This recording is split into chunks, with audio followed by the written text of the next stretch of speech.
la stratégie de l'Algérie ou la stratégie de la planche à billets. En effet, pour compenser la baisse des revenus tirés des exportations du pétrole et du gaz, qui représentent environ 98% des recettes en devises et qui constituent la principale source de financement des dépenses budgétaires de l'État, le régime algérien déprécie le dinar, dont la valeur est corrélée à plus de 70% à la rente des hydrocarbures. Cette démarche lui permet de gonfler artificiellement en monnaie locale les recettes fiscales provenant de ses exportations et, par ricochet, d'atténuer le niveau du déficit budgétaire. Donc lorsque vous entendez « l'Algérie n'a pas de dette », vous allez comprendre pourquoi. Le système actuel ressemble à celui d'une large famille bien grossière, vivant d'une rente, donc par exemple les recettes pétrolières, et cette famille dans laquelle le père, qui est l'État, distribue des bons d'achat, c'est-à-dire des dinars, à une large majorité des enfants. Ces bons servent par la suite à acheter des produits, ce qui veut dire des importations, auprès d'une minorité d'enfants privilégiés, les importateurs souvent proches de l'État. Pour pérenniser ce système, l'État procède chaque fois que ses recettes diminuent en raison de la baisse du prix du pétrole sur le marché international, à la revalorisation de ses bons d'achat à travers la dépréciation de la valeur externe de la monnaie nationale. Cette dépréciation réduit le pouvoir d'achat des dits bons et permet par conséquent d'équilibrer le budget de la famille. C'est un exemple. Le principal levier sur lequel s'appuie Alger, c'est la planche à billets. C'est une technique consistant à émettre de la monnaie sans création de richesse correspondante.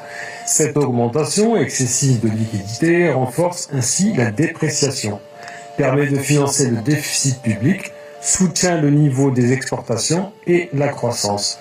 Sauf que cette politique budgétaire expansionniste est, on s'en doute, loin d'être une panacée pour maintenir les équilibres financiers.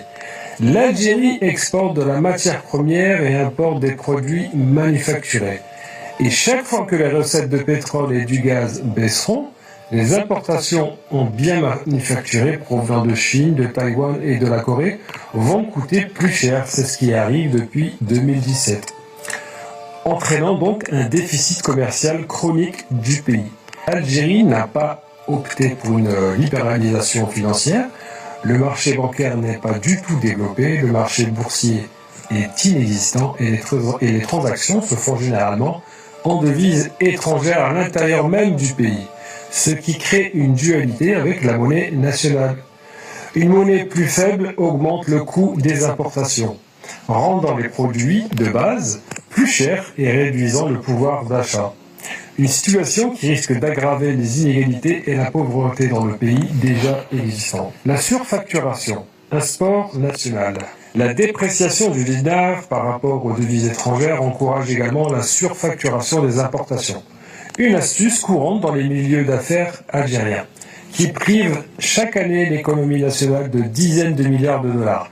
Le procédé est simple.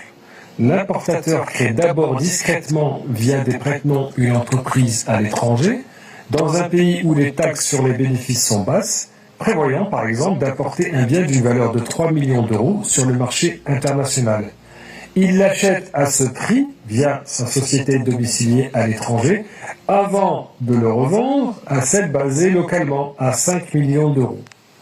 Pour payer cette marchandise, l'importateur achète l'équivalent en dinars de 5 millions d'euros, au taux officiel à une banque algérienne et paie des droits de douane, toujours en dinars bien sûr, sur le montant déclaré de 5 millions d'euros. Le bien est alors écoulé sur le marché algérien comme s'il était importé au prix de 5 millions d'euros, avec le bénéfice confortable qu'on imagine, découlant du différentiel entre le prix d'achat réel et le prix déclaré. Mais cela n'est que le premier étage de l'opération. L'importateur, dont l'entreprise étrangère a conservé les 2 millions d'euros issus de la surfacturation, en rapatrie une partie qu'il revend sur le marché parallèle au prix fort, afin de financer sa présente ou ses futures importation. Résultat, il aura tiré un juteux bénéfice de la commercialisation de son produit sur le marché local, ainsi qu'une plus-value encore plus juteuse sur la revente au Square Port Saïd d'euros, acheté à bas prix au taux officiel, à une banque algérienne bien sûr. Cerise sur le gâteau, il aura gardé au passage un épais bas de laine en devise à l'étranger. Donc vous comprenez bien que l'Algérie fait tout sauf pour se développer. L'Algérie prend en otage chaque jour, sur chaque produit, depuis des années, son propre peuple. Et vous avez les Franco-Algériens qui disent « One Two Three, vive l'Algérie ».